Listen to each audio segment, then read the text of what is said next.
Last time on the channel, I embarked on a journey to find out if there exists a worthy, affordable contender to replace the venerable Moto X Pure Edition. 2017's Essential phone was a device that I found to be quite favorable in most categories, but it came up short in the areas of sound system and wireless radio performance. Fans of both of these devices will no doubt be surprised by my next choice, but all I ask is that you hear me out and keep an open mind for today's definitive product review of none other than the LG V20. Let's take a look.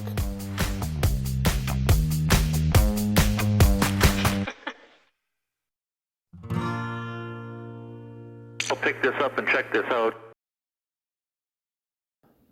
I am quite conscious of the fact that I've never carried an LG device as my primary pocket communicator before.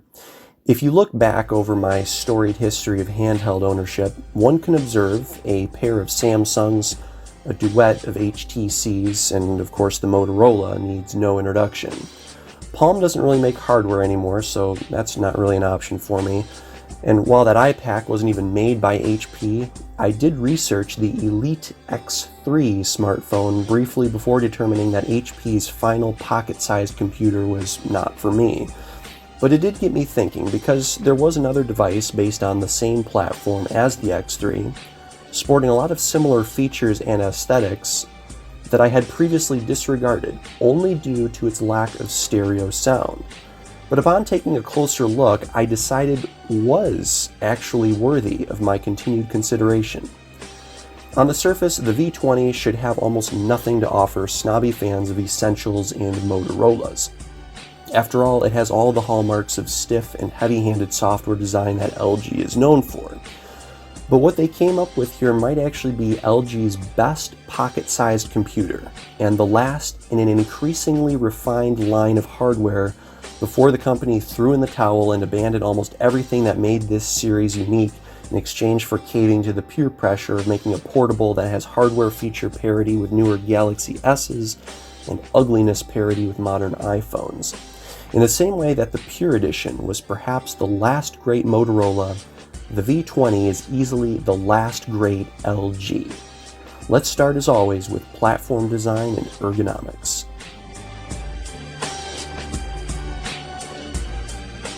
The V20 was LG's 2016 entry into the flagship media phone category, intended to compete with the Galaxy Note and iPhone Plus class of devices. It's centered around the Snapdragon 820 chipset, which places it squarely between the Pure Edition and the Essential in terms of timeline, and receives a healthy 4 GB of memory.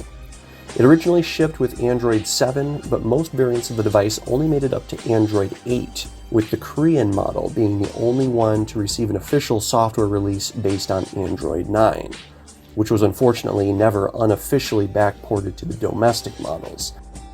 Most variants of the V20 sport 64 GB of storage, no more and no less, but it is expandable by way of micro SD slot, which can be found beneath the removable back cover, where the owner will also find the nano SIM slot and a removable battery pack.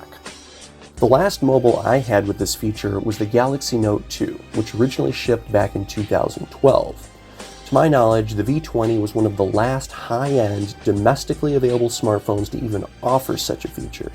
I've personally transitioned over to relying on external power banks, but this design quirk opens up all kinds of possibilities for mischief, including oversized third-party battery packs that offer almost unbeatable endurance for extreme power users in a package that can still fit in one's pocket thanks to the V20's native thinness. In fact, in terms of overall bulk, the V20, despite having the same size screen as the Moto X Pure, is only a little bit wider, but dramatically thinner and surprisingly lighter, and yet feels like a more cumbersome little machine, due mainly to its added height. At nearly 6.3 inches, which is far higher than any single-speaker pocket communicator has any business being, this is the tallest smartphone that I've ever used before, outmeasuring even the monstrous Motorola Nexus 6, which is where I draw the line for what it means to be a practical smartphone. So why then is it so tall? Is it due to front-facing stereo speakers or perhaps a forward-mounted fingerprint scanner or other useful innovation? No. In fact, as feature-packed as this device is, it lacks both of those things. What makes it tall is this second screen that sits awkwardly on top of the main screen. Technically, it's actually part of the same display panel, and in fact, if you look at it that way, the V20 in some respects kind of does pack a 6-inch screen. Of course, every OEM has its gimmicks, with some of them being more useful than others. On the Motorola, it's the gestures and software. On the Essential, it was the ceramic materials and high-frequency wireless USB connection. On newer HTCs, it's the squeeze factor. On the HTC 10, which was this device's more modest competition at the time, it was the optically stabilized front-facing camera. The list goes on. I'll talk more about this technology later, but the so-called second screen can actually be legitimately useful. And depending on how you look at it, this was actually the first time that a camera notch of sorts was employed on such a device. In terms of actual utility, it's realistically just as good as Motorola's ambient display feature. At idle, it'll show an abbreviated version of the time and date, as well as a summary of waiting notifications, and it can also display the current media being played. This is also where you get the fastest possible shortcut to the flashlight. Like Motorola's implementation, it also uses the proximity sensor to completely disable the screen when the device is pocketed or otherwise not visible, and it's just as responsive to wake back up when exposed to the light of day. In terms of build quality, the V20 feels acceptable, but certainly nothing fantastic. Definitely not like what we saw with the Essential. And I wouldn't expect it to be, given the device's height relative to thinness. But LG always saw the value in plastic unibody devices, and it's sure better to flex a little than it is to snap in half. The 20's metal back shroud blends relatively cleanly into the plastic antenna covers that flank the top and bottom of the device, making for an extremely smooth finish all around.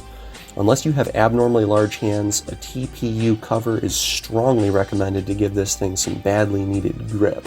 Otherwise, it's like trying to handle a smartphone-shaped melting cube of ice. Caseless, the V20 is possibly even worse for handling than even the notoriously slick Nexus 6. Of course, because some accessory designers feel the need to build massive cases that have the ability to turn this phone-sized thing into basically a miniature football, it's also important to avoid moronically and lazily designed accessories built in the name of protection.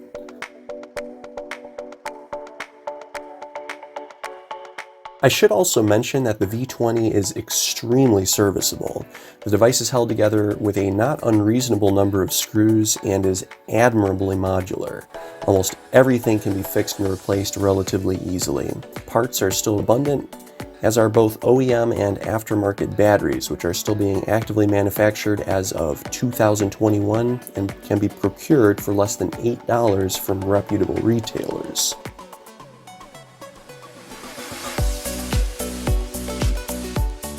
Its modularity is not for lack of features, because the V20 pulls no punches.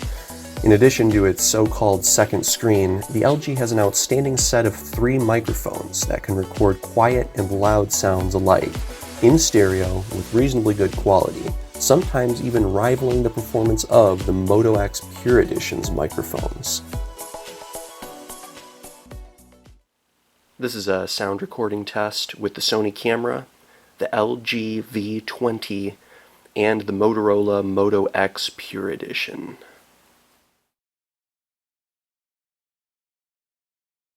This is a sound recording test with the Sony camera, the LG V20, and the Motorola Moto X Pure Edition. This is a sound recording test with the Sony camera, the LG V20, and the Motorola Moto X Pure Edition. The stock camera app, which I'll cover more when we get to the camera segment, lets you choose the audio balance so as to be able to favor either the front-facing microphone or 2 rear-facing microphones. The built-in audio recorder app actually makes the choice for you based on device orientation. While we're on the topic of sound, the V20 not only has a headphone jack, but also backs it up with your choice of not one, but two digital to analog converters, including a basic one for general listening and a fancy pants audiophile grade system that can not only drive high impedance headphones, but also deliver reportedly excellent sound. It's even got an FM radio on board that supports RDS. In terms of loudspeaker output, we've got a bottom-facing driver, which is only slightly disappointing. It's without a doubt far better than the PH1's speaker, but still isn't quite on par with the Moto X Pure Edition, which still to this day remains the undisputed champion of smartphone speakers. Still, it's a perfectly serviceable and dynamic little speaker, and it's less likely to be blocked by right-handed users when holding the device due to it being on the right side instead of the left. And even if you do manage to obstruct it, the reduction in volume isn't as serious as it is on the Essential, as it seems to do a better job of distributing its sound. Folks on the forums have reported being able to achieve stereo by way of a custom mixer profile that routes the left channel of audio to the device's earpiece, but I was never actually able to get that to work, unfortunately, so I can't comment on it. The LG V20 hails from the tail end of that period in time when there were several model variations of any one given piece of hardware. While there are only one variant of the Moto X Pure Edition and Essential phone, for example, that work regardless of network, there are no fewer than 5 variants of the North American V20, most of which can't be bootloader unlocked, and many of which aren't compatible with each other's LTE bands and their respective carriers. While all 5 models are technically exploitable using the Dirty Santa method, the AT&T and Sprint variants can't be downgraded to a patchable version of the official software because installation packages were never released. To make matters worse, the Sprint V20 employs anti-rollback protection, so most of these devices in circulation today are also a lost cause. That leaves the Verizon VS995 SKU, T-Mobile H918 model, and the various different US 996 versions, including the non-carrier affiliated USA submodel, which can actually have its bootloader unlocked officially right through LG, at least until the year 2022, and the smaller market carrier versions, including US Cellular, Brightpoint, and a few other more obscure varieties. The VS995 as well as the US996 models all technically use, as I understand it, the same hardware, so the same procedures apply to them. It's a slightly annoying but not totally insurmountable process to downgrade to an exploitable version of the stock ROM using a patched version of LG's official software restoration tool, install the experimental bootloader, load up custom recovery, and then install the ROM of your choice.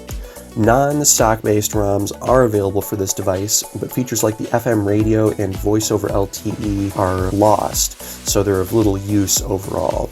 Stock-based custom ROMs seem to be the community's favorite, which is a finding that I tend to agree with.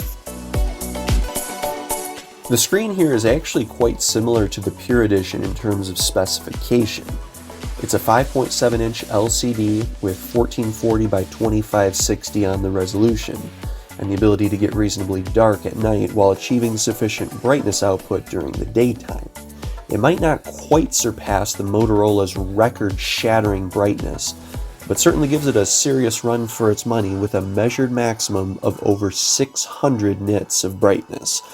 Where it really falls short is in the calibration. By this point, even Samsung wasn't leaving their flagships screens this poorly calibrated out of the box. Phone Arena recorded an extremely cold white balance coupled with abysmal color and grayscale calibration, an assessment that I tend to agree with. There's not even an option in the settings to select a different color profile. It's just bad, and there's no official way to change it. Thankfully, this being a handset from 2016, which represented the tail end of bootloader unlock exploits, a custom kernel coupled with your choice of calibration programs and a basic profile originally posted by a member of the forums and refined by yours truly gets us far closer to reality, and also helps to suppress one of this panel's other bad habits, that being image retention. For some reason, certain LCD panels, regardless of size, can be subject to temporarily holding their image if the same thing is left on the screen for too long. This is sometimes confused with burn-in or ghosting, which are a permanent retention of static images left on the screen, and motion blur, respectively, neither of which are related to image retention in any way, shape, or form. Thankfully, the effect here is only temporary, and for some reason affects the cooler end of the color spectrum more. These better color profiles are not only far more accurate than the original, and therefore pleasurable to use, but also manage to nearly completely eliminate the image retention problem. It's just sad that it requires this much effort to get there. For those who are interested in night mode, LG implements their own strategy right out of the box, which they refer to as comfort view. It does work, but the color is simply too yellow for my taste. Furthermore, the scheduling feature is flaky at best and completely ineffective at worst, so it quickly became obvious to me that a different strategy would be needed. I tried Kcal Night Mode Enabler, but the scheduler for it is obnoxiously difficult to use and doesn't seem to work right anyway. I ended up settling on a program called CF.Lumen, which seems to work far better, but still offers a mode of operation that properly shifts the colors automatically without resorting to an overlay or performance-killing software-based nonsense.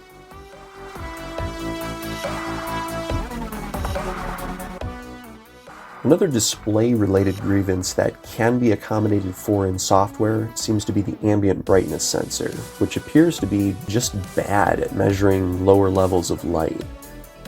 In pitch darkness, it adjusts the backlight low enough, and once you get past moderate levels of light, it does its job just fine, but in this space here in between, the device registers so little light difference that it just assumes you're in a pitch dark room and drops the backlight accordingly, making for not enough brightness in dimly lit, but not pitch black environments. Xposed framework module iPreserver 2 saves the day here, but I just wish that I didn't have to use it.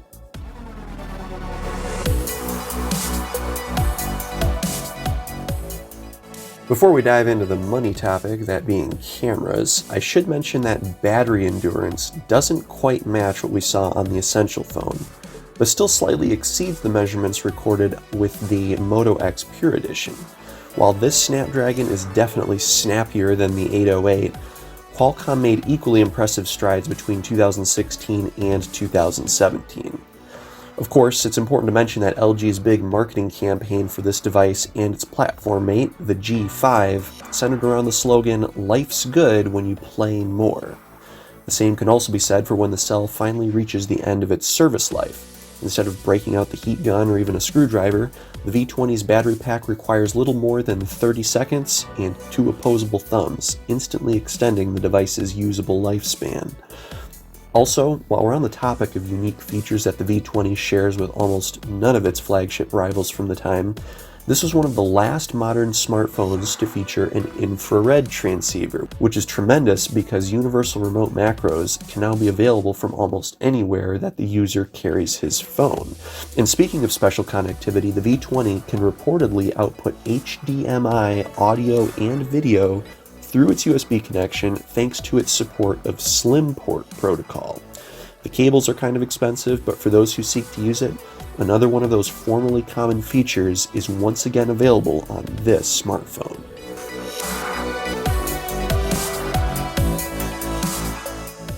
The LG V20 is equipped with a Sony IMX298 camera module, which it shares with the OnePlus 3 and also the Asus Zenfone 3. The optically stabilized sensor is good for 16 megapixel and shoots natively in a 4:3 aspect ratio. Overall, I'm quite happy with it. In most cases, well-lit shots match the quality of both the Moto X Pure Edition and the Essential phone when using the Google Camera app. LG really focused on the software for this one, and while the Google Camera app is available for the V20, the increase in quality is not nearly as dramatic as what we saw on the Essential phone, and the sheer slowness and lack of features that the Google software exhibits leads to it not being my first choice for taking pictures using the V20 like it was on the PH1. About the only thing you can't change on the stock software is the sound that it makes when you take a photo. Everything else is fair game here, providing DSLR-like levels of manual control for both still pictures and videos. Autofocus is achieved using a harmony of phase detection and infrared laser rangefinder before falling back on traditional contrast detect to keep the desired subject in focus. The app tends to err on the side of being too bright rather than too dim, and overall color accuracy leaves a little bit to be desired, but the results are overall quite serviceable. Artificial sharpening appears to be kept to such a minimum that I'm actually not that bothered, and the 16 megapixel resolution helps bridge the detail gap. Moving up front, we have a super wide angle front-facing camera, which is actually surprisingly lackluster overall, and no amount of third-party software can rescue this one. I mean, it's serviceable in the same way that the Galaxy Note 2 had a serviceable front-facing camera, but it's definitely several steps below the Essentials vanity shooter and is possibly even surpassed by 2015's Moto X Pure Edition, which cost half as much as this thing did brand new. About the only redeeming feature of the front camera is that it has an extremely wide field of view, which I suppose could be useful at times. Finally, there's the wide-angle rear camera. This one's an IMX 219 160-degree fixed focus camera with no optical stabilization. And while the module isn't as bad as the front-facer, it's also nothing to write home about. At the end of the day, I'm glad it's here, and it could even prove to be useful for certain types of photography, but it should be clear that this is little more than a value-added extra, unlike the more serious wide-angle cameras seen in newer designs.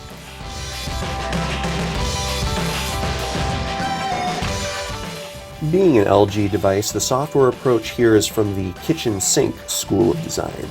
Throw a lot of features at it, but don't spend too much time developing any one of them.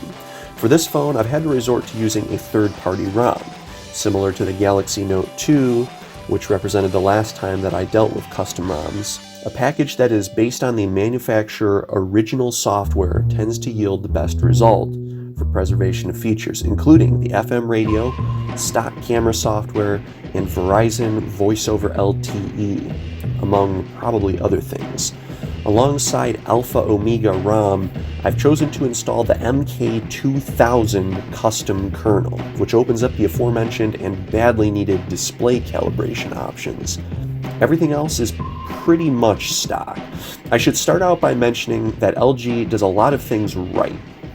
For starters, they seem to recognize that having the power key on the back makes it inconvenient to wake the device and put it to sleep if it is sitting down flat on a table and the occasion does not permit or warrant picking it up, such as when I'm in bed and half asleep.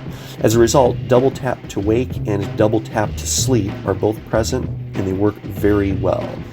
Secondly, while the V20 predates Android's fingerprint scanner notification panel gesture, LG offers the ability to add it to the soft key area, along with other shortcuts, as well as the ability to rearrange the order of these selections.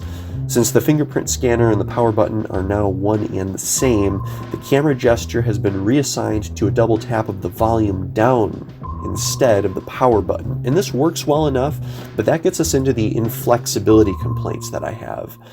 I would expect to be able to activate the flashlight using a double tap or hold of the volume up button, but this simply isn't an option. The gesture assigned to that key is this memo drawing program that I don't really use, and there's just no way to change it to anything else for some reason. The shortcut widget on the ticker screen is really the only fast way to toggle the light, making this a no-go if I'm wearing gloves.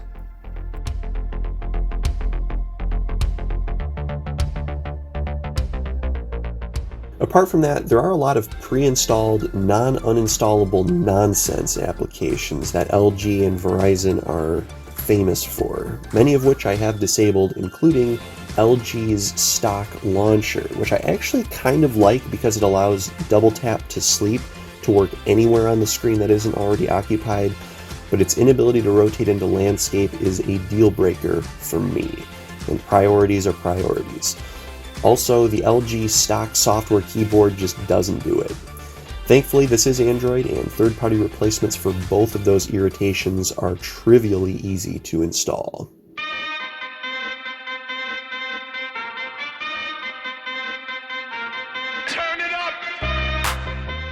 When it's all said and done, the V20 has all of the hallmarks of bad old LG, from its inconsistent quality control on otherwise excellent hardware, to its terrifyingly bad calibration of an otherwise outstanding screen, to the questionable software that gives power to an almost unprecedented combination of discrete hardware features, none of which amount to much on their own, but taken on the aggregate, combined with a beastly chipset to make this one unstoppable powerhouse. The V20 excels at almost no single thing, and in fact delivers only a marginal score in most areas. But what I can tell you is that nowhere else can you find anything close to this feature set for the price. Aside from the disappointing front camera, lack of stereo speakers, inexcusable out-of-box screen calibration, and the excessive tallness of the whole machine, the V20's hardware is actually pretty satisfying. The bootloader unlock method may be sketchy, and the fact that you're required to do this unofficial procedure just to reveal the device's full potential is a big disappointment that I cannot overstate. But if you can get past that, the V20 is a never-ending parade of party tricks, at least some of which, to some people, are actually important features. Overall, I do recommend the VS995 and US996 variants, at least, as mobile device of the year, but for adventurous folks. The journey is a bit on the tricky side, but it's well worth it once you get there, and the process is also quite educational. As always, thanks for watching.